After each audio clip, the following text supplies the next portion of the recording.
August 26, 1526. The morning mist rose from the Danube River plain near Mohács, revealing what would become the graveyard of medieval European warfare. 70,000 Hungarian, German, and Czech warriors, the largest Christian army Central Europe could muster, stood in traditional formations that would have impressed commanders from 3 centuries earlier. Their heavy cavalry wore the finest plate armor Nuremberg and Milan could produce. Their infantry carried pikes and halberds that had dominated European battlefields since Swiss mercenaries made them legendary. King Louis II of Hungary, barely 20 years old, commanded this magnificent host with absolute confidence that European military superiority would crush the Turkish invasion, threatening his kingdom. 2 miles south, Sultan Suleiman the Magnificent watched this medieval army with the calculating precision of a commander who understood that warfare had fundamentally changed and the Europeans marching toward him had failed to notice.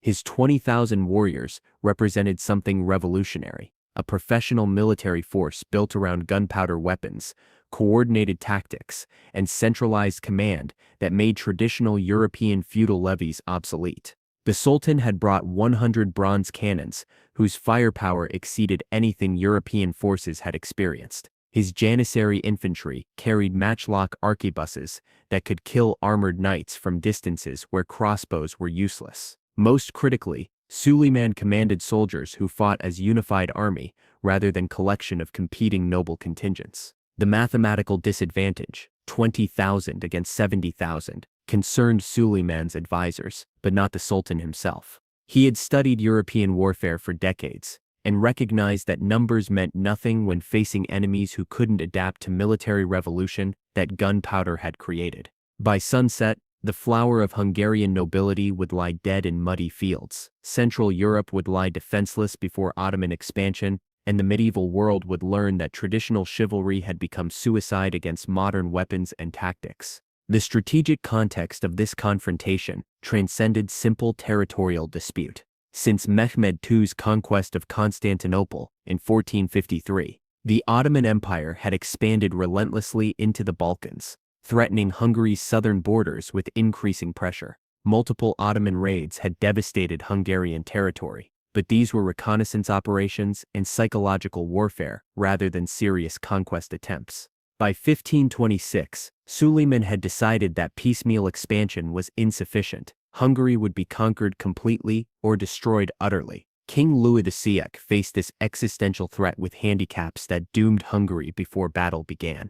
At 20, he possessed neither military experience nor political authority to unite fractious Hungarian nobility. His treasury was bankrupt from years of defensive warfare. His potential allies, the Holy Roman Empire and Poland, offered diplomatic support but minimal actual military assistance. Most devastatingly, Hungarian military doctrine remained frozen in medieval paradigms, while Ottoman warfare had evolved into something entirely different. The Hungarian War Council, on August 25, revealed every flaw that would prove fatal. Experienced commanders counseled defensive warfare, withdraw behind fortifications, force Ottomans to conduct expensive sieges, wait for European reinforcements. Young nobles, their egos inflamed by tales of chivalric glory, demanded immediate attack. They argued that European heavy cavalry had always defeated inferior Turkish light horse, that Christian warriors fighting for their homeland possessed moral superiority that transcended tactical considerations, that one armored Hungarian knight equaled 10 Ottoman soldiers. King Louis, desperate to prove his martial valor and lacking wisdom to override his nobles' suicidal confidence, ordered immediate engagement. On the morning of August 26, 70,000 Europeans marched south from their camp toward Ottoman positions, with all the doomed certainty of dinosaurs approaching an asteroid impact. The Hungarian army that advanced toward Mohács represented medieval military organization at its most impressive and its most obsolete. 25,000 heavy cavalry formed the core. Hungarian magnates, Polish allies, German knights, each wearing full plate armor that cost more than entire villages. These warriors expected to win through traditional cavalry charge that had dominated European warfare for centuries. Close ranks, lower lances, gallop toward enemy line, shatter formation through momentum and superior equipment. Supporting them came 20,000 infantry, Hungarian levies, German Landsknecht mercenaries, Czech pike squares, whose role was essentially defensive. They would hold ground after cavalry charges broke enemy formations, protecting flanks and preventing counterattacks. This division of labor, cavalry as offensive arm, infantry as defensive anchor, had worked effectively in European wars for generations. But Sultan Suleiman had designed his battle plan specifically to make traditional European tactics suicide. His 20,000 warriors were organized in revolutionary formation that combined defensive firepower with offensive capability. At the center, 12,000 Janissaries, professional infantry recruited as Christian boys, converted to Islam, and trained exclusively for warfare, carried matchlock arquebuses that represented the cutting edge of military technology. These early firearms, while slow to reload and vulnerable to rain, could kill armored knights at ranges where European weapons were useless. Behind the Janissaries, Ottoman artillery crews positioned 100 bronze cannons in coordinated batteries that represented more firepower than most European cities possessed. These weren't the primitive bombards that occasionally appeared in medieval sieges. These were precision weapons designed for field deployment, capable of firing synchronized volleys that could shatter cavalry charges before they reached Ottoman lines.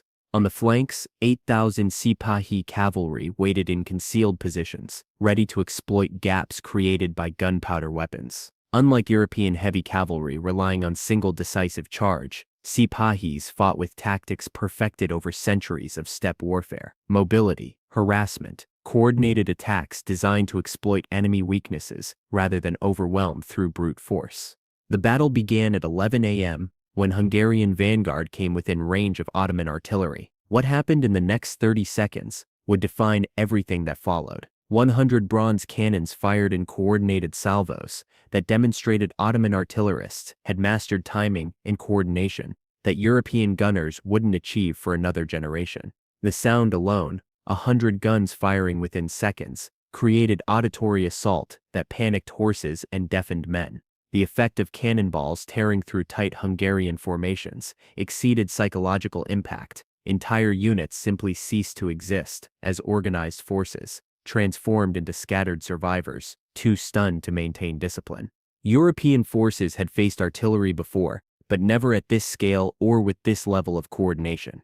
Ottoman gunnery represented quantum leap beyond occasional cannons Europeans encountered in siege warfare. This was artillery as decisive battlefield weapon, systematically destroying formations through concentrated firepower that armor provided zero protection against. King Louis, watching his vanguard disintegrate under bombardment, faced the crisis that would determine his kingdom's fate. Military logic demanded immediate withdrawal. His forces were being destroyed by weapons they couldn't counter, tactics they didn't understand. But retreat meant admitting Turkish military superiority, abandoning the offensive that Hungarian honor demanded. Young, inexperienced, and surrounded by nobles who valued pride over survival, Louis made the fatal decision: order general cavalry charge. What followed was perhaps the most beautiful and most futile military action in European history. 25,000 heavy cavalry in full plate armor, mounted on massive destrier war horses, lowered lances and charged across the Mohács plain toward Ottoman positions. The sight would have inspired epic poetry, banners streaming, armor glinting in August sun, thousands of knights presenting the kind of magnificent spectacle that medieval warfare had always celebrated. But Suleiman's Janissaries had prepared specifically for this moment. 12,000 professional soldiers formed into rotating firing lines, a tactical innovation that Europeans wouldn't systematically adopt for another century. First rank fired, then knelt to reload, while second rank fired, then third rank, creating continuous wall of gunfire that no armor could withstand. Hungarian knights, trained to believe their expensive plate armor made them nearly invincible, discovered that matchlock bullets penetrated steel at ranges where they couldn't effectively respond. The slaughter was mechanical, systematic, horrible. Horses fell in windows, throwing riders in armor so heavy they couldn't rise without assistance. Knights who survived initial volleys reached Janissary lines, only to discover that Ottoman infantry had been trained specifically in close-quarter combat against armored opponents. Short swords and axes found gaps between armor plates. Disciplined formations overwhelmed individual courage. Within 20 minutes, the Hungarian cavalry charge, that magnificent display of medieval military might, had been reduced to scattered survivors, fleeing back toward their own lines. King Louis himself led the final desperate charge with his household knights, seeking either glorious victory or honorable death. He would find neither. His charge broke on Janissary gunfire like waves on stone. As Ottoman Sipahi cavalry launched coordinated counterattacks from flanks, the young king fled toward the Danube, pursued by Turkish horsemen. At the Seasley River, swollen from recent rains, Louis's armored weight pulled him from his horse into the water. He drowned ignominiously in mud and reeds, his body not recovered for weeks. By 3 p.m., barely 4 hours after battle began, the Hungarian army had ceased to exist. 20,000 Europeans lay dead on the field, including most of Hungary's nobility, clergy, and military leadership. The survivors scattered across the countryside in desperate flight toward any fortified position that might offer sanctuary. Ottoman casualties numbered fewer than 2,000. The strategic consequences exceeded even this catastrophic casualty imbalance. With its army annihilated and its king dead, Hungary effectively ceased to exist as independent kingdom. Within months, Suleiman would occupy Buda, transforming Hungary into Ottoman tributary state. Central Europe lay exposed to Turkish expansion, with no military force capable of offering serious resistance.